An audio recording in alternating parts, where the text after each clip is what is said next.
Yo, what's good, ladies and gentlemen? Welcome to part 7 of What If Deku Was Isekai'd into Naruto. Remember, as always, if you guys go on to enjoy any part of today's video and want to see more, make sure to smash that like button, share this video with a friend, and with that being said, I hope you guys go on to enjoy part 7 of What If Deku Was Isekai'd into Naruto.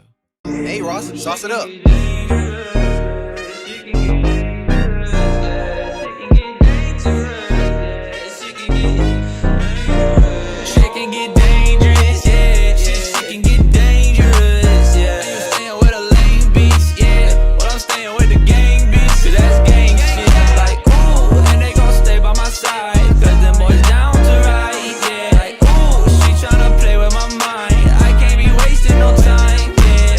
One thing I forgot to mention in the previous part is that Team 7 actually ended up making a promise to meet up at a certain place when they all inevitably came back in 3 years' time.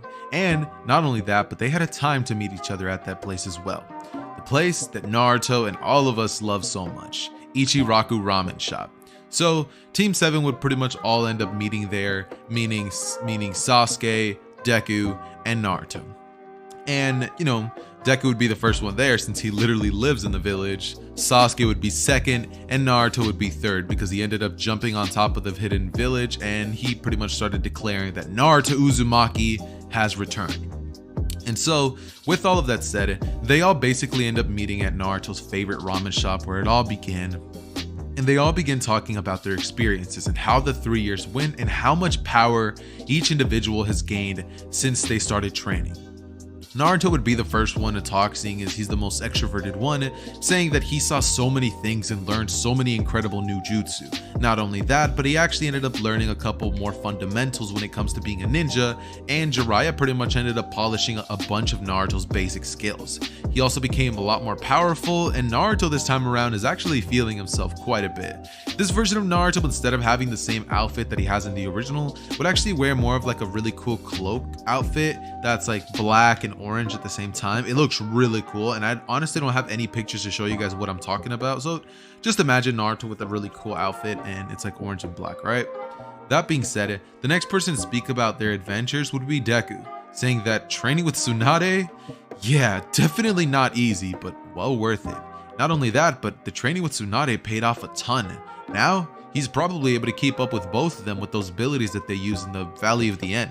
Sasuke would look down before saying, yeah, Naruto, in the Valley of the End, I was actually the strongest, and I'm pretty sure things have stayed that way. Deku and Naruto would look at him and say, no way, things have not stayed the same. We definitely way more powerful than you now. As Sasuke would say, oh yeah, I mean, I trained with Kakashi, he knows over 1,000 jutsus, and you all know how powerful he is. You know, Naruto and Deku would both say, alright, but he's no legendary Sannin.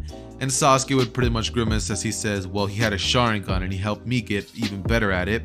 And, you know, Sasuke would pretty much end up telling them that he got very powerful with a smirk, saying that he's strong, and then they would all begin to burst into laughter. Suddenly, the group would then be interrupted by Jiraiya, who would pretty much ended up using the body flicker technique to appear, also saying that Tsunade has requested to see all of them.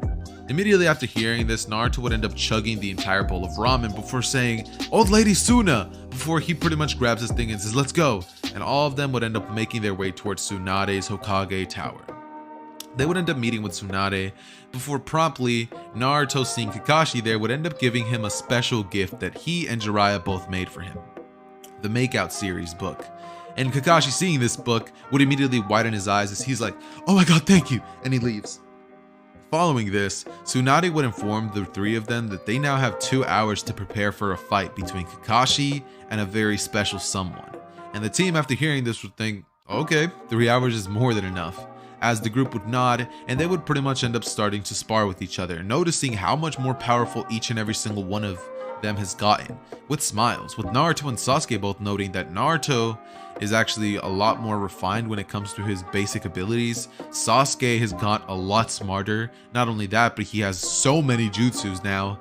And Deku, he has gotten so much physically stronger. His punches are even harder than Tsunade's. And that's something that definitely ended up shocking the both of them. Sasuke would not have been the same person that he was when he left the village and when he returned. He's not going to be the same emo type person, and he now smiles more. He now feels more of a brotherly bond with Deku and Naruto. as they do as well with Sasuke.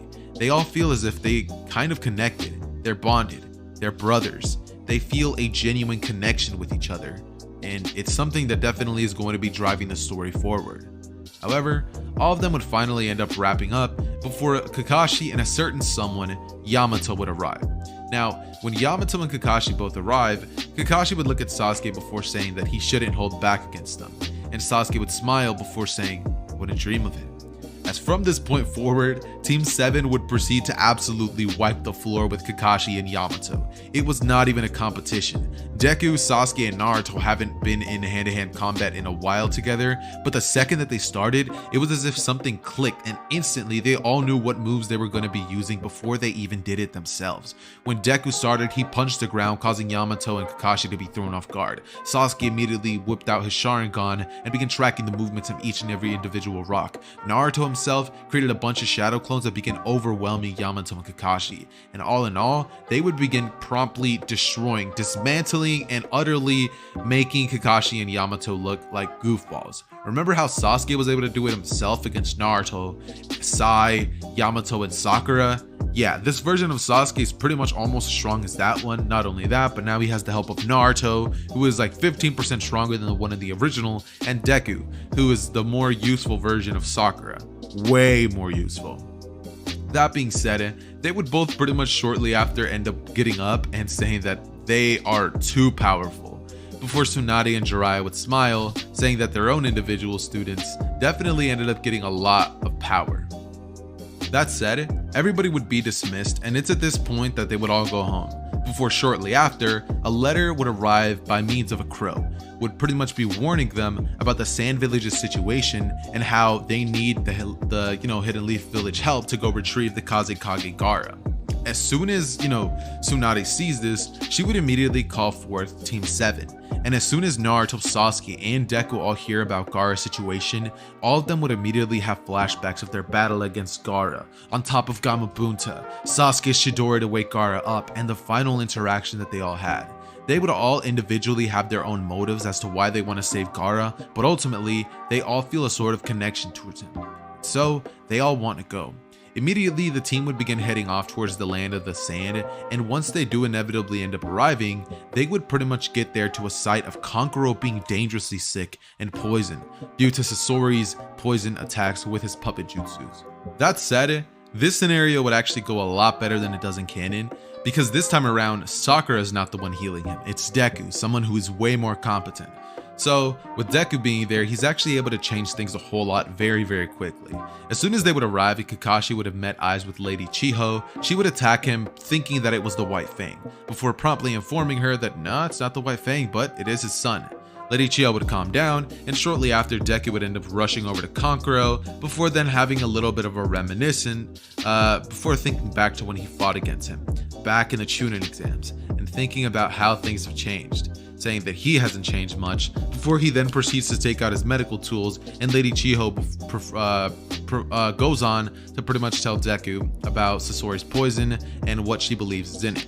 Deku, immediately hearing this, would pretty much be able to create a concoction to heal Kankuro, and as soon as he wakes up, he begins to inform them all about what ended up happening, and pretty much ends up filling them in on how Sasori uses tons of poisons and says that they went in that certain direction. At this point, Deku would turn towards Naruto and Sasuke, saying that they should be the ones to take on Deidara, the one who actually was able to take out Gaara, and he's going to be the one focusing on Sasori. Seeing as he's a poison user, he can't risk them getting hit with poison, and Deku has a bit of a poison resistance with himself as well as a medical ninja, so something like that shouldn't affect him too much. They would both argue before saying that it's not fair he gets to fight one person alone, but Deku would say that this is not something that they need to argue about. They are here to save Gaara, not to fight some powerful opponent, also saying that he won't be alone. Lady Chiho's coming with him.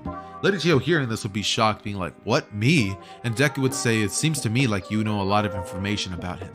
You'll be extremely useful." Lady Chiho would nod before all of them would begin heading their way towards the direction where she ended up pretty much informing the team that Sasori and Deidara would have ended up going off with Gaara. That being said, this is when they would go on a little bit of a journey for about 3 hours before they would end up arriving on a cave, and as soon as Deku sees this gigantic wall, he would begin using his chakra to sense around, and he would notice that a huge amount of chakra is getting sucked out of someone quickly. What do you mean by that? So Deku would immediately channel chakra through his fist before then abruptly punching the wall and breaking it down. As soon as this happens, Deidara would create one of his clay birds as he flies on out of there, and Sasori is left to stay back. Now as soon as Deidara flies off, Deku would say go, before the team all pretty much ends up disbanding, and as I said before, Naruto and Sasuke would be the ones chasing after Deidara, as Deku would be the one actually fighting against Sasori, as well as Lady Chiho, and by the way, Kakashi would have also gone off with Naruto and Sasuke, because his Kamui abilities are going to be very useful during this fight. Keep in mind, as I said before, Sasuke is pretty much almost as strong as he was in the original, and since original Sasuke was able to solo Deidara by himself, I'm pretty sure you guys should be able to make that quick connection that Sasuke, Kakashi, and Naruto together will definitely be able to pose more of a threat than what the original battle was looking like in the canon storyline. That being said, as I said before, Deku is left to face off against Sasori, and he does this in a way better way than Sakura, because as soon as things start, he's able to realize that, Sasori is not somebody that he's going to be able to play with. So as soon as the battle begins, Deku would realize he's going to be needing speed and thinking quick for this battle. This is not something that he's going to be able to take lightly.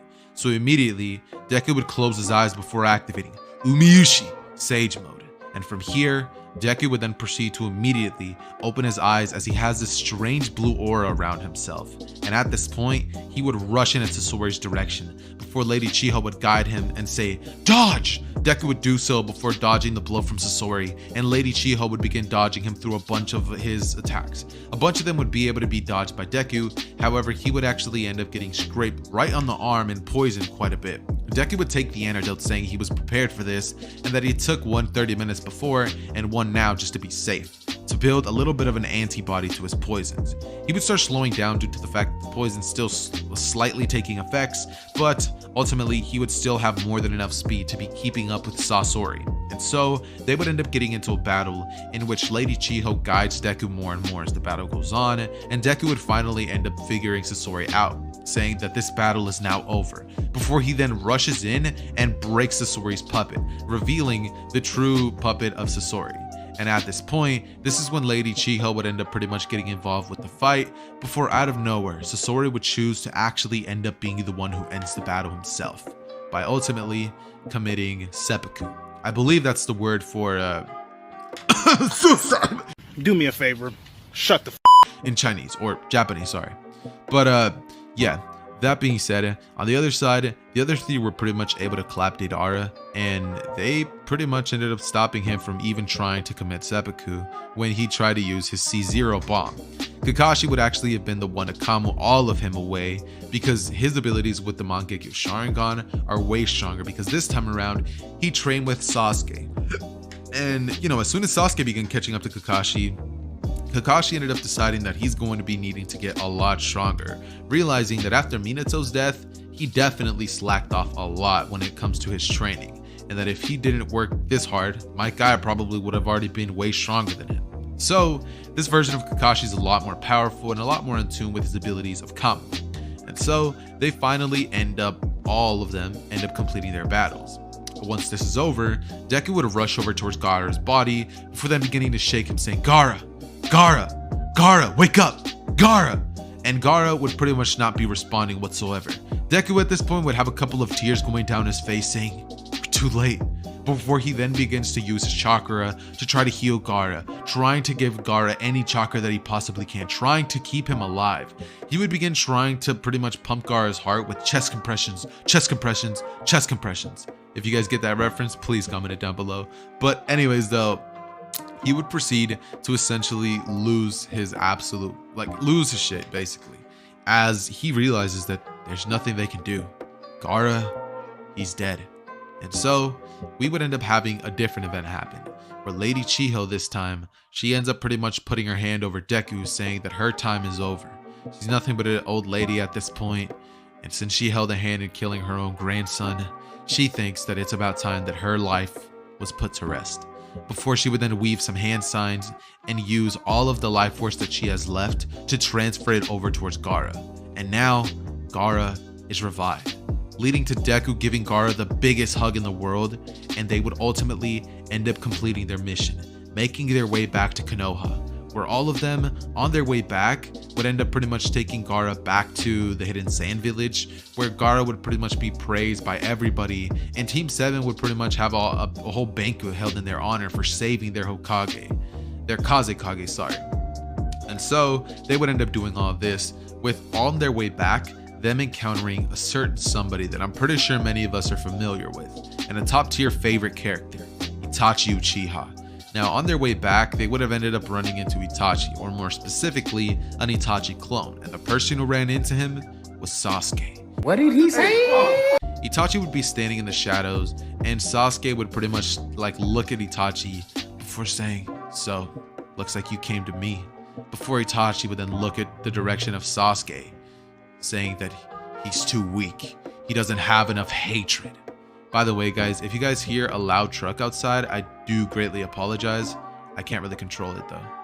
That being said, Itachi would end up being like, editor, please make sure that you put a big truck when I said that. But anyways, that aside, Deku would pretty much end up seeing Itachi, and he would say, "So you're back," before then rushing in, and Itachi pretty much ends up deflecting the attack. Itachi would then say, "So it appears that you chose love instead of hatred when it comes to getting power. You're weak, Sasuke." However, Deku and Naruto, hearing this from Itachi's mouth, would both pretty much end up standing side by side of Sasuke, before they then say, "Of course he looks weak whenever he's next to us, because when he's with us, he doesn't have to fight alone. When he's with us, it's not going to be you versus Sasuke, except you versus the three of us." As Itachi would have a slight smile under his mask, and at this point, he pretty much proceeds to like fly away in terms of like turning himself into a crow. For at this point, Sasuke would look at his two, kind of brother figures and say thank you, before both of them would say that they don't have to thank him for anything. It was nothing but a clone anyways, and if it was the real one, they would have quickly taken Itachi down, because the three of them are more than strong enough to save Sasuke from the cycle of hatred. As all of them would smile and promptly end up returning back to the village, where all of them end up arriving and finding out about the ultimate death of Asuma, the sensei of Shikamaru. Once they find this out, Naruto ends up pretty much falling into a state of like going over to Shikamaru's house and telling him that, he's sorry for his loss, and that, he doesn't know what it feels like, but if he ever needs anything, he'll be there. And at this point, Jiraiya has already made his way towards the land of the rain, because he's in search for the leader of the Akatsuki, as he believes. And since in this version, Orochimaru isn't a big deal to them, they don't actually end up having the Tenchi Bridge arc, where they end up searching for Sasuke, since, as I said before, Sasuke stayed in the village. Well, no. With the time that they have now to pretty much return to the village and unwind, all of them are able to pretty much take a little bit of a break from missions and traveling, and all end up pretty much settling down for quite a little bit of time, before Shikamaru's squad would end up pretty much trying to go off and handle Hidan and Kakazu, and Naruto would end up learning of the death of Jiraiya Sensei. As soon as he hears this, Deku and Sasuke, both hearing the same news, would both immediately go over to console Naruto and trying to help him get out of this slump state that Naruto would find himself in for a brief period of time. Following these events, this is when Naruto would finally end up deciding to learn and master a certain jutsu, the Rasengan. He, Yamato, and Kakashi would begin working on the Rasen Shuriken, and Naruto would be doing a lot better, saying to himself that Jiraiya would never have wanted him to be sulking. Instead, he would have wanted him to grow stronger and move past his death, use it as motivation. Naruto would wipe his tears, before then Kakashi would begin to explain to Naruto the truth about the Rasengan, and how it's an incomplete jutsu, and that the Chidori actually stems from the Rasengan itself. By the way, guys, really quick, I just want to say, if you guys hear Brief talking in the background, I do genuinely apologize for that, but there's nothing I can do, seeing as right now we have a family over, so it's kind of hard, and I decided that I might as well record a video than not record a video. So yeah. Anyways, though, they would pretty much finally be able to console Naruto. And when this is all happening, Sasuke would have pretty much simultaneously have gotten a letter, which would have pretty much ended up going kind of in the means of Itachi sent a crow out that gave Sasuke a letter telling him to meet him at a certain place 2 days from now. And at the same moment, Kakazu and the Naruto situation would be going down. So Deku would actually, how do I put this? Deku would actually have, been knowing at this point that his brother Naruto is working on his Rasen Shuriken and already promptly ended up mastering it.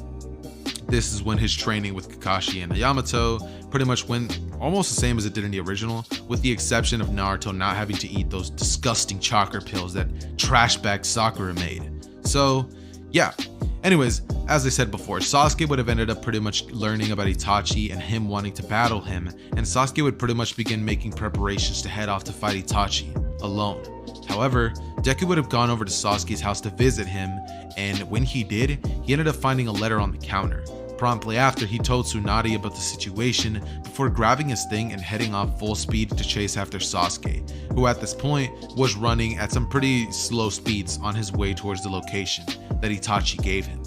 Deku would end up catching up to him halfway along the way, saying that if he remembers correctly, he said he wasn't alone, and he meant that. Deku would then look at Sasuke before saying, "You're not going to stop me from going with you, and I won't get in the way, but I will be there in case anything goes south, in case Itachi brings more members." Sasuke would pretty much end up smiling after hearing this before saying, "Yeah, thanks." And from here, Deku and Sasuke would both end up arriving. Just like Taka and Sasuke would have, Sasuke would have been allowed to go forth, as Kisame would have pretty much ended up stopping Deku in his tracks with a sword, aiming it directly at his chest saying, "Sasuke can go, but you can't," before Deku would say, "Let me in." And Sasuke would look towards Deku's direction before nodding and rushing in to go fight Itachi. This is when Itachi and the Sasuke fight would pretty much start going down just like it does in the original, and Itachi would pretty much be using his Sharingan abilities and prowess to pretty much start holding Sasuke off before the real battle goes down. At this point, Kisame would pretty much start pressing Deku, telling him he's not going to be getting past him unless he kills him. As Deku would say, "Then I guess that's exactly what I'm going to have to do."